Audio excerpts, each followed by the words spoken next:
They fired me live on the investor call. Actually, let me back up. I'm Aaron Mitchell, 47 years old, and until last Tuesday, I was the Senior Regulatory Affairs Director at NextGen Dynamics here in Phoenix. 15 years with the company, Navy veteran before that. I'm the guy who makes sure we don't get sued into oblivion, which apparently makes me the office killjoy. Navy taught me patience, taught me systems thinking. In the service, you learn that every procedure exists for a reason, usually because someone died when it wasn't followed. 15 years on submarines where a misread gauge or skipped checklist could kill everyone aboard. That's where I learned to read the fine print, double-check the paperwork, trust, but verify everything. The corporate world thinks it's high stakes until you've been 400 feet underwater with 150 guys depending on everyone doing their job exactly right. The conference room smelled like burnt coffee and desperation that morning. Gray Arizona sky outside, the kind that makes you think the world's running on low batteries. I was sitting in my usual spot, back corner, away from the mahogany table where our new director of digital innovation held court like she owned the place. Diana Rodriguez, 29 years old, Harvard MBA, been with us all of 8 months, wore designer suits that probably cost more than my truck payment and spoke in buzzwords like they were holy scripture. She was making triple my salary to present strategies I'd essentially written the compliance framework for.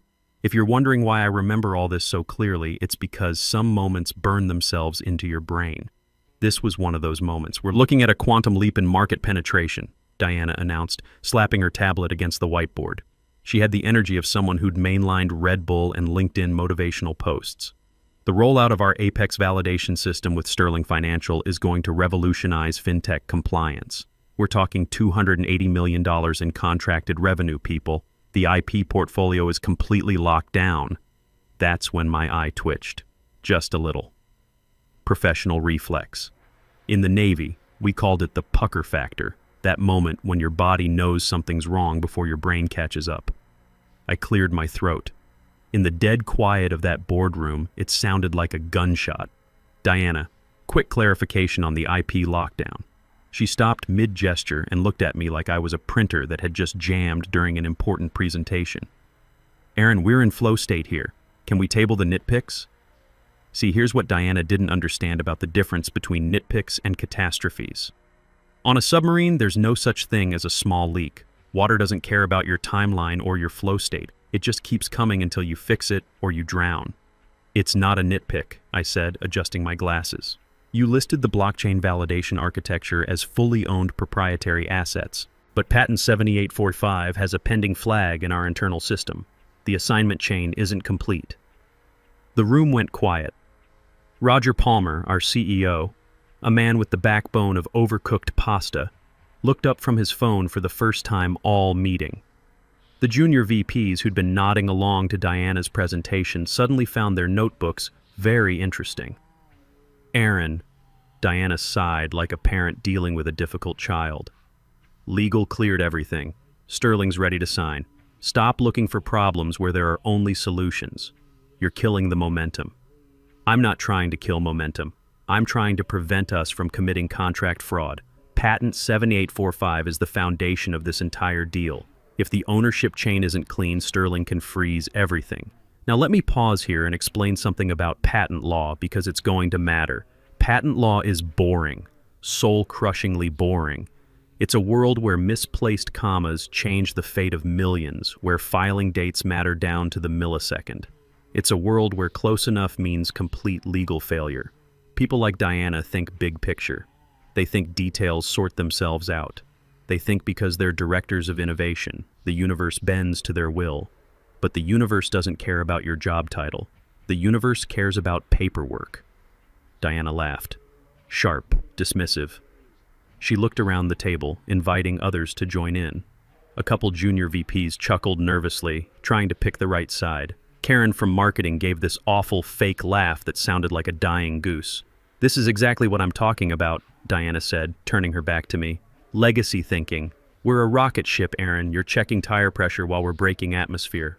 I felt heat rise up my neck. Not embarrassment. Anger.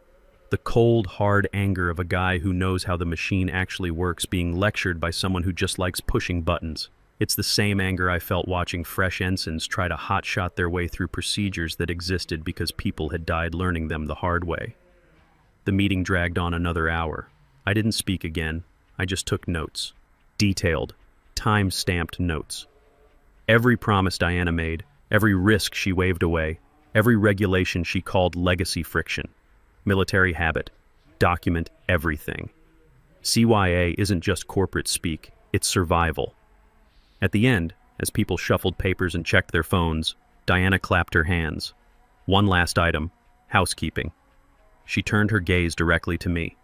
There was a gleam in her eye, malicious and calculating.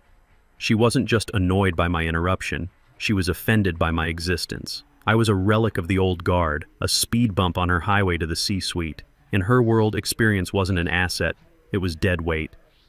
"We've been reviewing discretionary budget allocations," Diana said, loud enough for the hallway to hear, "and we're pivoting our compensation strategy toward growth mindsets. Unfortunately, Aaron, based on your performance today and the resistance you've shown this quarter, we're canceling your annual raise. Bonus is off the table too." The silence that followed was different. This wasn't awkward, it was horrified. Publicly stripping a 15-year veteran of his bonus in front of the entire leadership team. It was a power move so aggressive it bordered on sociopathic. "We need team players," Diana continued, smiling that shark smile. "Not anchors. Maybe this will motivate you to embrace the vision." Roger said nothing, just traced circles on his notepad with his pen. The other executives suddenly developed intense fascination with their coffee cups. Nobody was going to stand up for the old Navy guy. Corporate courage is an oxymoron. I felt the blood drain from my face. 15 years. I'd missed my son's baseball championships for this company, worked through the flu, through my divorce, through my dad's funeral. Making sure their compliance was clean, their procedures were solid, their assets were protected. And this woman, this suit full of ambition and spreadsheets, was taking it all away because I dared to point out a filing error. I didn't cry, didn't scream, didn't flip the table. That's what they expected. They expected the emotional veteran reaction. The old guy losing it, the same way fresh officers expected grizzled chiefs to explode when their authority was questioned. Instead, I stood up, capped my pen with a decisive click, gathered my notebook and tablet, military bearing, spine straight, movements controlled. "Understood," I said, my voice steady, terrifyingly steady. Diana blinked. She looked disappointed she didn't get a scene. Probably had a whole speech prepared about how outbursts proved her point about legacy thinking. "Good. Glad we're clear." "Crystal," I said. I walked out of that conference room, my footsteps clicking a steady beat on the industrial carpet. Click, click, click. It sounded like a countdown, because it was. They thought they'd broken me, put the old Navy guy in his place. I could hear them laughing as the door closed. Karen from marketing was already making some joke about generational differences in communication styles. These people had no idea what they'd just unleashed. What they didn't know, what Diana and her infinite arrogance hadn't bothered to check, and what Roger was too checked out to remember, was the specific history of Patent 7845. Diana was right about one thing. It was the backbone of the $280 million deal. But she was wrong about who owned it. She thought it was company property. I knew for a fact it wasn't, because I wrote it, and I knew exactly where the bodies were buried because I was the one holding the shovel. My cubicle was in the compliance wing, which is corporate speak for the corner where they stick people who do actual work. It hummed with server fans and smelled like ozone from overheating electronics. I liked it here. Reality existed here far from the glass offices where people like Diana ideated and synergized. The algorithm I'd written was elegant in its simplicity. Most blockchain validation systems bog down under high transaction volume, like trying to push freight trains through subway tunnels. Mine used predictive load balancing, anticipating traffic spikes before they happened. It could process 50,000 transactions per second, while competitors struggled with 5,000. The kind of breakthrough that happens when you understand both the technical requirements and the regulatory framework they have to operate within. I sat in my ergonomic chair, the one I bought myself because company-issued furniture is designed to slowly destroy your spine, and put my hands flat on the desk. My breathing was shallow, heart hammering against my ribs like it was trying to break out. But my mind was cooling down, freezing into absolute clarity. Same thing happened before every submarine patrol, the moment when training kicked in and everything became procedure. I pulled up the digital record for patent 7845. The system lagged, spinning wheel of death mocking me, before the file appeared. Title: Distributed Blockchain Validation Protocol for High-Volume Financial Transactions. Inventor: Aaron Mitchell. Assignment: pending. There it was. That beautiful, terrible word. Pending. I closed my eyes and let the memory wash over me. 3 years ago. Middle of my divorce. Sarah, my ex, was taking me for everything, including half my pension. I was living in a studio apartment, working nights and weekends to keep from drowning in lawyer fees and child support. The company was struggling with latency issues in their fintech platform. Engineering was stumped. The innovation team was panicking. Diana's predecessor, a guy named Brad who got fired for sexual harassment, was throwing money at consultants who kept delivering theoretical solutions that crashed under real-world conditions. So I did what I always do. I fixed it. I wasn't an engineer by trade, but I understood the logic. Knew the regulatory requirements better than anyone in the building. I wrote that algorithm myself at 2 a.m. on a Saturday, fueled by gas station coffee and the kind of insomnia that comes from staring at divorce papers. The inspiration came from submarine sonar arrays, distributed processing where each node anticipates what its neighbors need before they ask for it. Apply that concept to financial transactions, and you get a system that scales exponentially instead of hitting walls. I filed the provisional patent myself, listed myself as inventor because technically I was. Did it from my apartment on my personal laptop, using my personal credit card to pay the filing fees. Standard procedure was for legal to send me assignment papers within 90 days. I'd sign them, transferring ownership to the company in exchange for usually nothing. Maybe a thank you email and a $25 gift card to Applebee's, corporate appreciation at its finest. But 3 years ago, legal was chaos. The old general counsel got fired for embezzlement.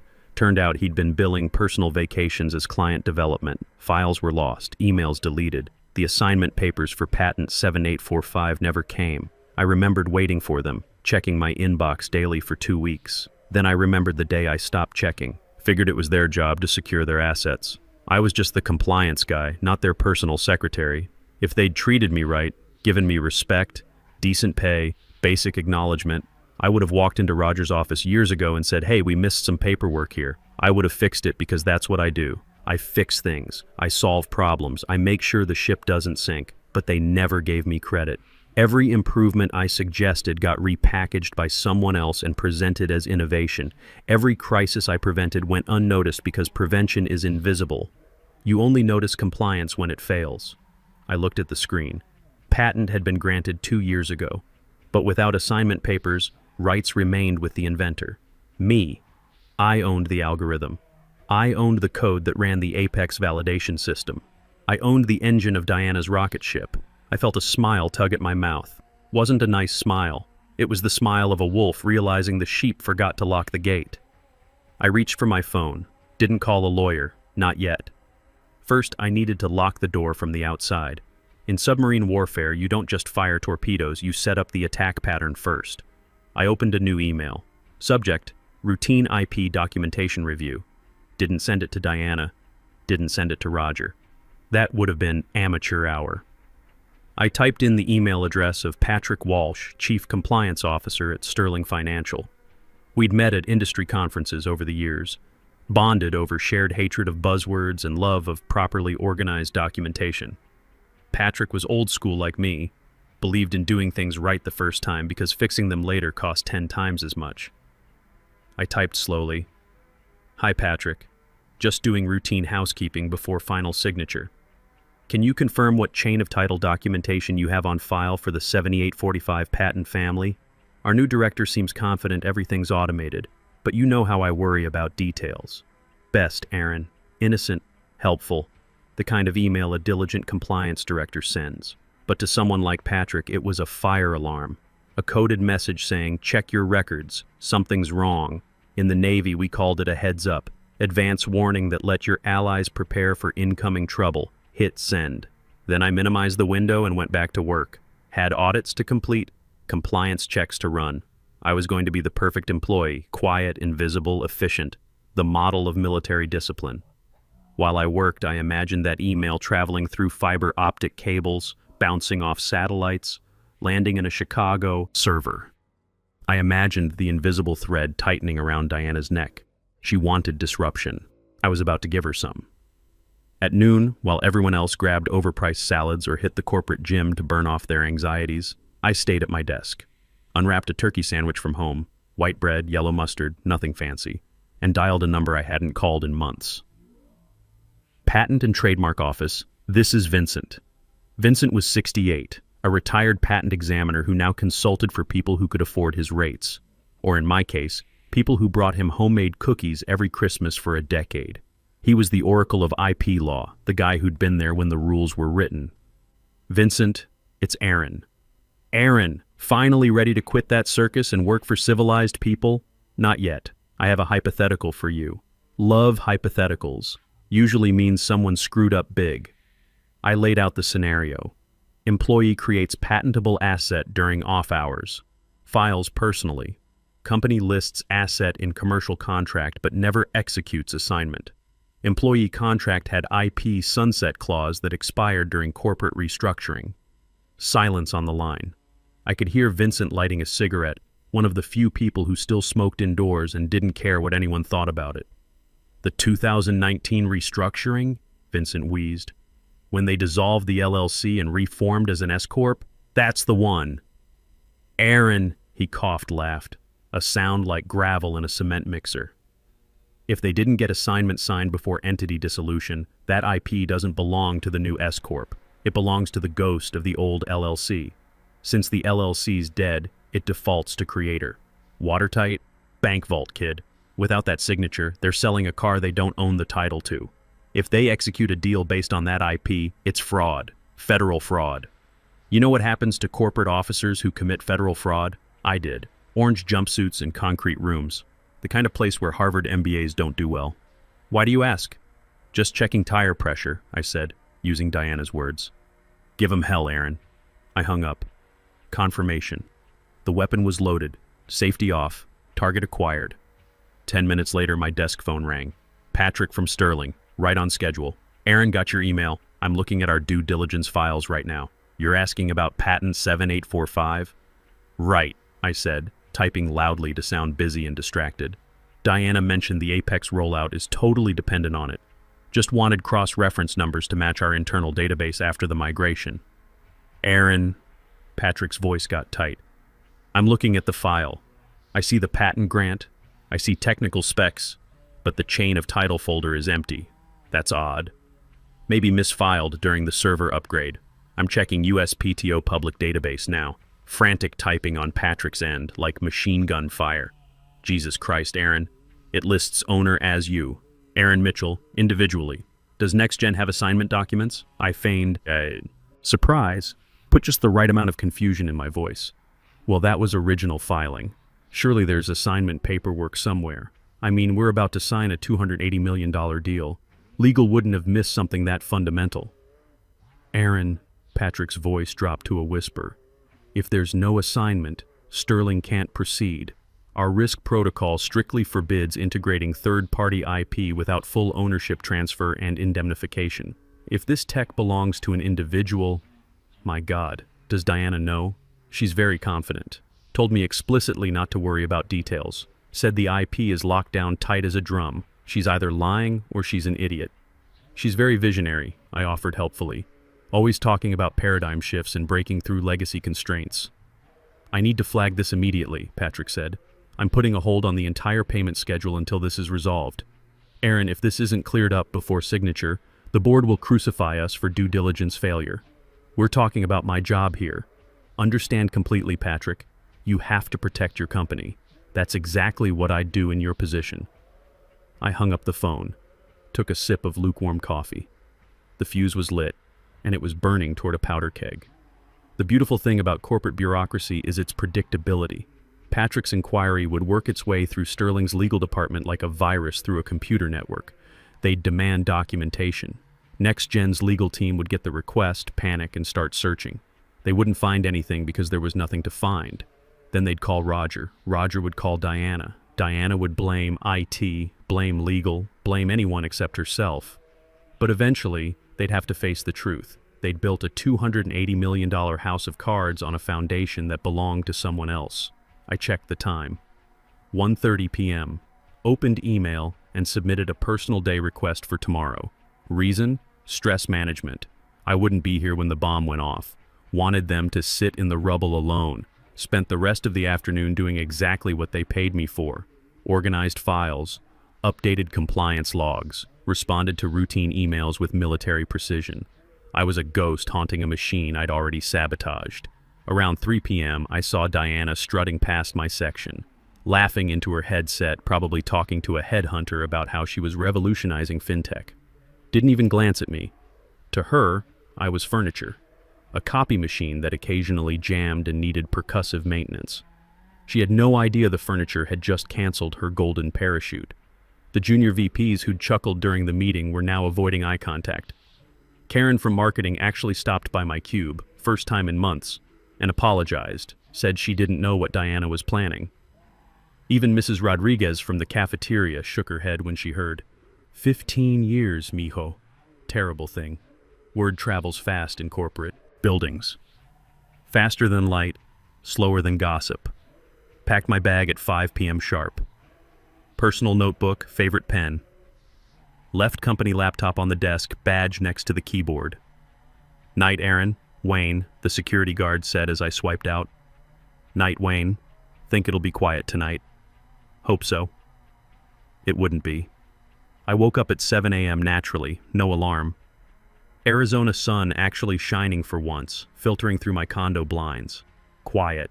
No buzzing fluorescents. No chatter about deliverables and actionable insights. My phone was face down on the kitchen counter. Had put it on Do Not Disturb except for family emergencies. But I could feel it vibrating. Not constant, rhythmic, desperate pulse of too many notifications. Like a submarine sonar pinging frantically in enemy waters. I made coffee. Good coffee, French press, not break room sludge. Sat on my balcony watching Phoenix wake up. Desert air tasted clean, honest. No artificial vanilla from those awful conference room air fresheners. At 8:30, back at the office, morning stand-up would be starting. Diana loved stand-ups, made everyone stand in a circle stating power goals for the day, infantilizing ritual designed to make grown professionals feel like summer camp counselors. I imagined the scene. Diana throwing around buzzwords like confetti, grinning at her own cleverness, looking for applause from her audience of hostages. Then the interruption. Flipped my phone over.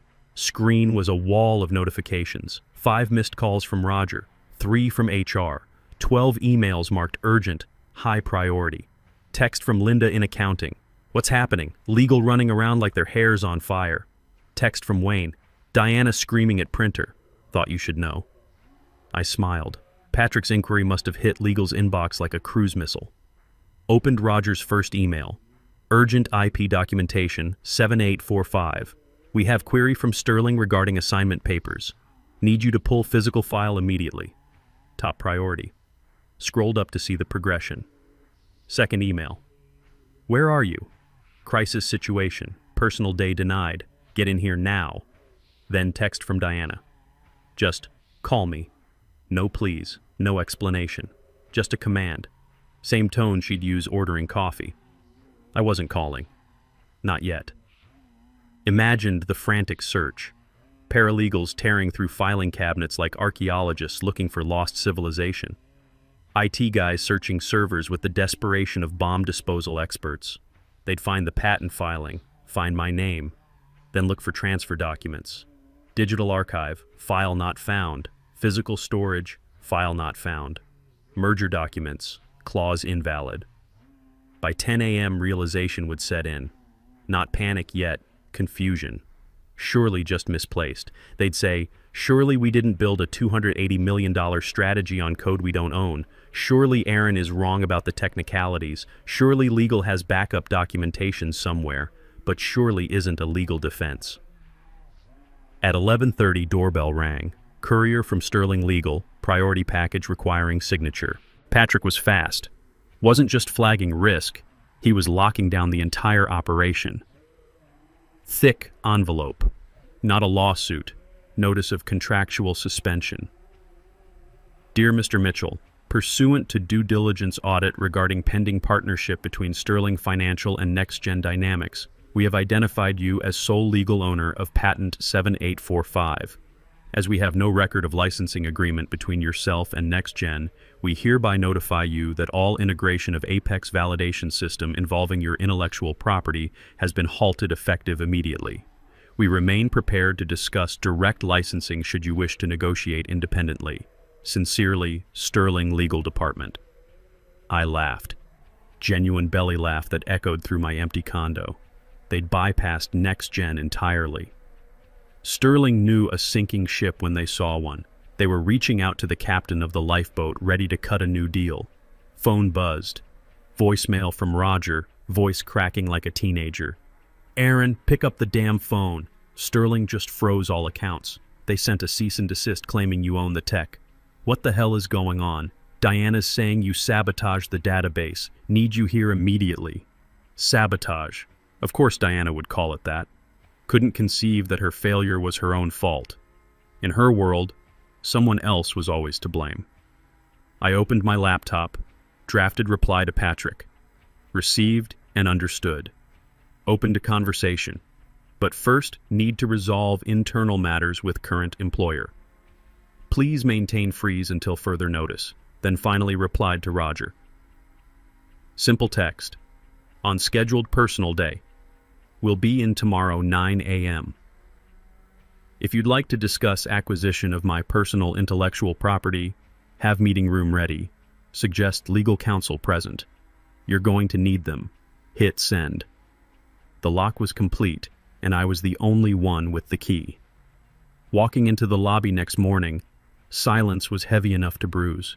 Usually there's corporate symphony, phones ringing, conversations about weekend plans, espresso machine hissing. Today felt like a funeral home. Kelly, the receptionist, looked pale as desert sand, saw me and immediately whispered into her phone like she was calling an air support. Swiped my badge. Still active. They weren't stupid enough to lock me out before understanding the full scope of their problem. Elevator to 4th floor. Doors opened, a cluster of suits in the hallway staring at tablets like they contained nuclear launch codes, everyone talking in hushed, urgent whispers. Diana was there, looked like she'd slept in her car, tie loosened, makeup smeared, dark circles that no amount of concealer could hide, pacing like a caged animal, gesturing wildly at Gary Henderson, our general counsel, who looked like he wanted to crawl under his desk and hide. It's a database error, Diana was saying, voice rising toward hysteria. Some kind of clerical glitch. He's compliance, not engineering. Didn't invent anything, just filed routine paperwork. Paperwork says he's inventor, Henderson snapped. Paperwork says we don't own it. Sterling isn't freezing $280 million over database glitches. Then fix the paperwork. I can't fix what doesn't exist, Diana. I stepped off the elevator. Sound of my shoes on marble cut through their argument like a blade. Click, click, click. They all turned. Diana's eyes went wide with something between rage and terror. For a second, I thought she might actually lunge at me. But then she saw my face. I wasn't smiling, wasn't scowling, completely neutral. The face of an auditor, of inevitability, of Judgment Day. Aaron, Roger said, stepping from his office looking 10 years older than Tuesday. My office. Now. Morning, Roger. Coffee available? Haven't had my second cup. This isn't a social call, Diana spat, stepping toward me. Think this is funny? Holding the company hostage over some filing error? I stopped, looked at her. Didn't raise my voice, lowered it to submarine quiet. It's not a filing error, Diana. It's the law. Remember details? You told me to table them. Well, the table's full and you're being served. Diana's mouth opened and closed like a fish gasping on a dock. I walked past her into the boardroom, same room where Tuesday she'd stripped my bonus. Roger followed, Henderson followed. Diana scrambled in last, looking like a cornered rat. We sat down. The dynamic had completely shifted. I took the head of the table, didn't ask permission. This was my meeting now. Roger was the first to speak, rubbing his temples where a migraine was building. Aaron, you've made your point. You have leverage. We need rights to 7845 assigned to unlock the Sterling deal. What's your price? It's not a flat fee, Roger. We're discussing a licensing agreement. Licensing? Henderson squeaked. Aaron, we need full buyout. Sterling wants clear title. Sterling wants the tech to work legally. They don't care if you own it or license it, long as the chain of custody is valid. I'm willing to grant exclusive perpetual license for Apex validation use, but I retain underlying IP ownership. I open my notebook. Terms. First, retroactive royalty for using my IP the past 2 years. Based on beta revenue and Sterling projections, that's $200,000. Diana choked on air. 200,000? You're out of your mind. That's the friends and family discount. If I take it to market, valuation goes much higher.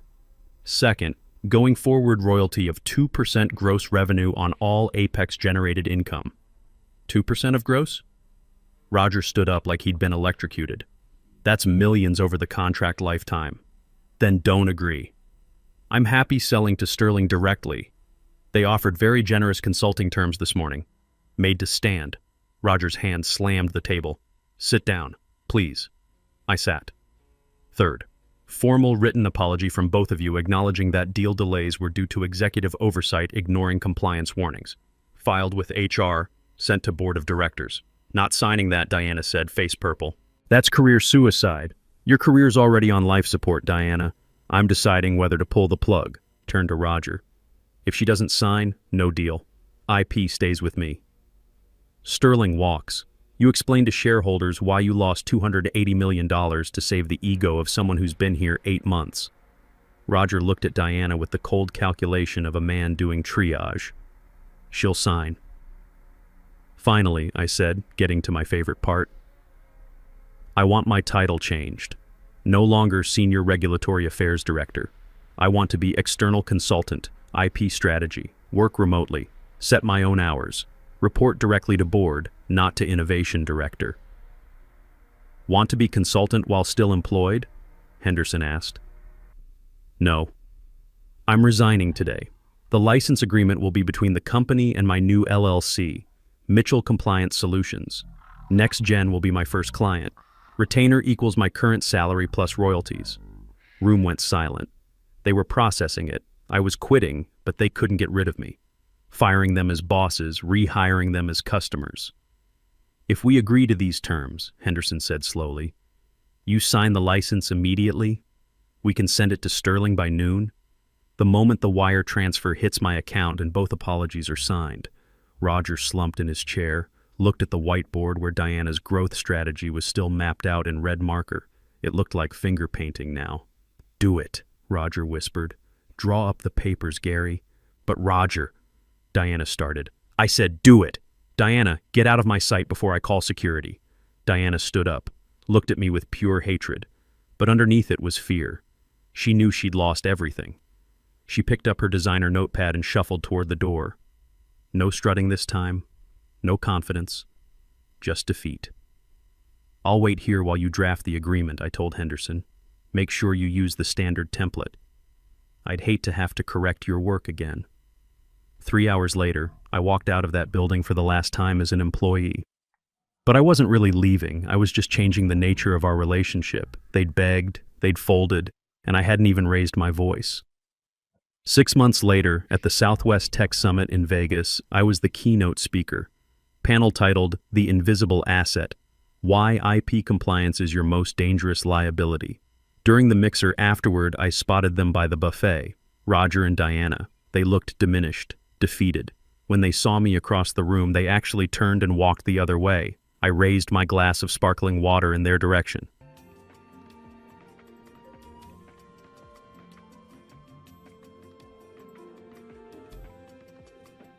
Oh, my Sims are gone.